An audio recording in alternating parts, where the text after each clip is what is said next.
কাঁচা সবজির চড়া দাম এবং কৃত্রিম সংকট রুখতে অবশেষে কড়া পদক্ষেপে নামল প্রশাসন। সাধারণ মানুষের নাভিশ্বাস কমাতে এবং মুখ্যমন্ত্রীর নির্দেশ মেনে রবিবার করণদিঘির রসাখোয়া বাজারে এক বিশেষ অভিযান চালায় পুলিশ। অভিযোগ উঠে আসছিল অতিরিক্ত মুনাফার লোভে কিছু অসাধু ব্যবসায়ী সবজির দাম ইচ্ছে মতো বাড়িয়ে দিচ্ছেন। এই পরিস্থিতিতে আজ সকালে করণদিঘি থানার আইসি বাপন দাস, রসাখোয়া ফাঁড়ির ভারপ্রাপ্ত ইন্সপেক্টর রঞ্জিত মণ্ডল ও পঞ্চায়েত প্রধানের স্বামী মোহাম্মদ লালুর উপস্থিতিতে বাজারের বিভিন্ন আড়ত ও খুচরো দোকান ঘুরে দেখেন। ব্যবসায়ীদের স্পষ্ট সতর্ক করে দেওয়া হয়, অতিরিক্ত দাম নেওয়া বা অবৈধ মজুতদারি করলে কঠোর আইনি ব্যবস্থা নেওয়া হবে। পুলিশের এই পদক্ষেপকে সাধুবাদ জানিয়েছেন সাধারণ ক্রেতারা।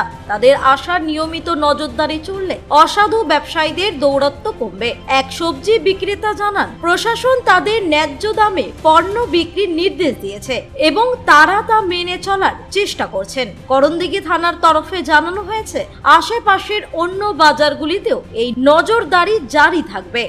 করণদিঘি থেকে বিথিকা পালের রিপোর্ট, পুলিশ নিউজ।